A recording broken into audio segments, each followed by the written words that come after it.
Scooby-Doo, where are you? We need some help from you now. Come on, Scooby-Doo. I love you.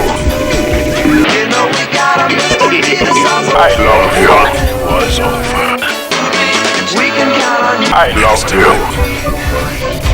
You know that, right? I love but I don't understand why you keep remembering.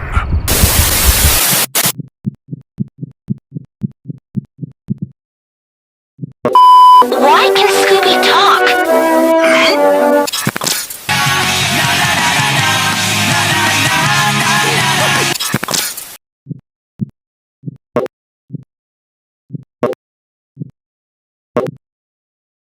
I don't like to chase.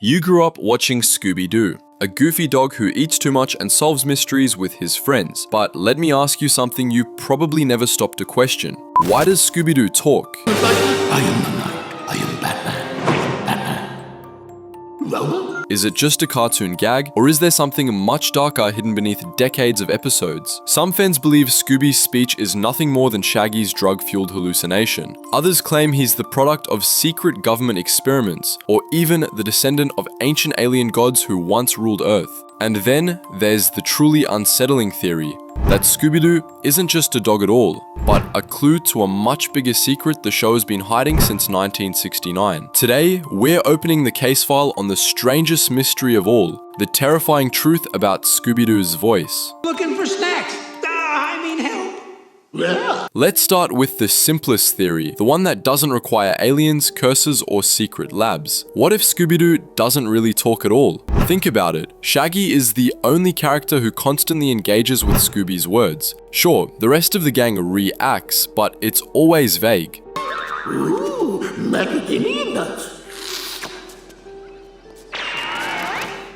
Some fans argue that Scooby's voice is just Shaggy's hallucination, the byproduct of a teenager who spends his days chasing snacks and acting suspiciously chill. In other words, Scooby might bark and Shaggy's mind just fills in the conversation. But there's another theory that feels a little more grounded in the show itself, the mystery of the Scooby snacks. Scooby, will you do it for a few Scooby snacks? They're always treated as a reward, but what are they really? Some fans suggest Scooby snacks aren't just cookies, they could be experimental treats designed to boost intelligence in dogs.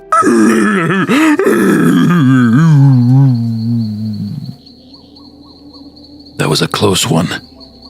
I almost got caught talking to you. Now where was I? Imagine it, a laboratory product gone wrong, turning Scooby into the world's only talking canine. The idea sounds ridiculous until you remember how often the show hints that Scooby's behavior changes dramatically whenever he eats them. So either Scooby's voice is all in Shaggy's head, or it's the result of something baked into those strange little treats. Like snorting Scooby snacks was a good idea, Scoob.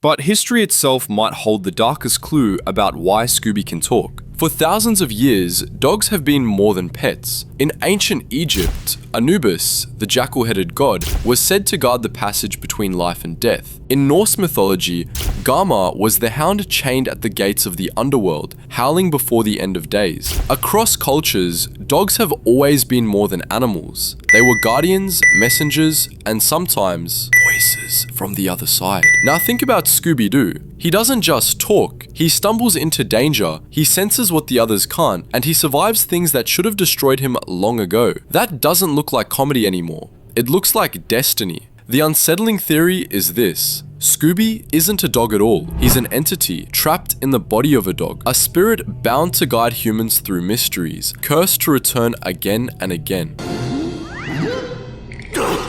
The cursed treasure is evil. Evil. We have to destroy it. The clumsy jokes, the fear, the endless appetite, they're not random traits. They're signs of a being caught between two worlds, human and animal, mortal and eternal. That's why his voice sounds so strange, broken, distorted, not fully human but not fully canine either. It's the voice of something that was never supposed to exist in this form. And if that's true, then every mystery the gang solves isn't just a case, it's a ritual, a way of feeding the curse that keeps Scooby walking, talking, and forever stuck between worlds.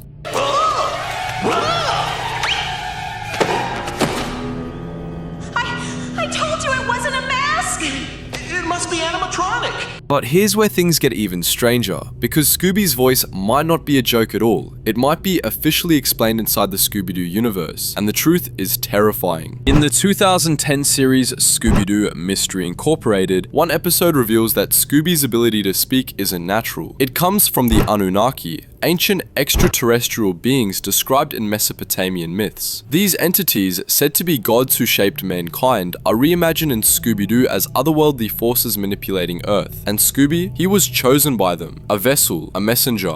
That's why his speech is broken, distorted, because it's not really his, it's borrowed. The Anunnaki have a great history of helping humans, but we have no physical form and must inhabit animals.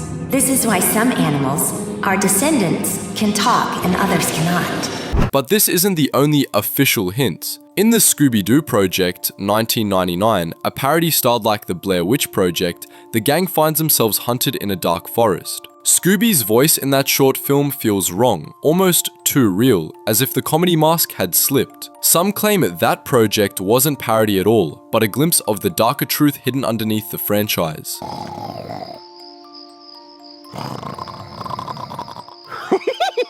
And then comes the darkest suggestion. Scooby's speech isn't a gift, it's a binding. He was engineered by alien hands, occult forces, or something in between to serve as the gang's link to the unknown. Every laugh, every clumsy moment hides the reality that this creature should not exist. If you've ever thought Scooby's catchphrases sounded silly, listen again. Third level, lots of luck. What? Like what did you say, Scoob?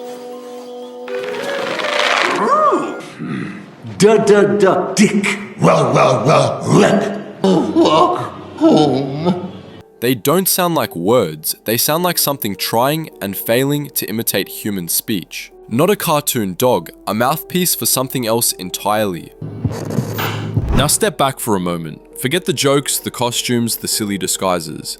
Ask yourself, what does Scooby-Doo really represent? Every member of Mystery Inc. is an archetype. Fred is order and control. Daphne is beauty and temptation. Velma is logic and reason. Shaggy is fear and survival instinct. But Scooby is different. He's the shadow, the thing none of them want to face but that never leaves their side. Notice how the gang never questions his existence. A talking dog should be impossible, but they accept it instantly, as if they're under a spell, or as if Scooby is the anchor that keeps them trapped in this endless cycle of mysteries. It's not just a pet, it's the glue that binds them, or the chain that binds them.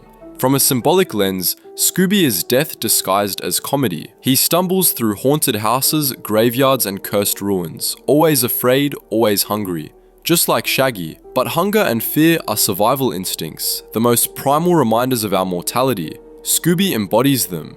He is the constant reminder that danger is never far, that death is always near, no matter how many masks they rip away. That's why the mysteries never end, because Scooby's curse isn't to solve them, it's to sustain them.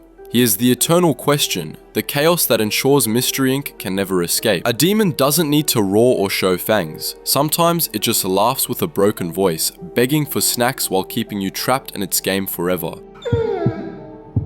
Velma?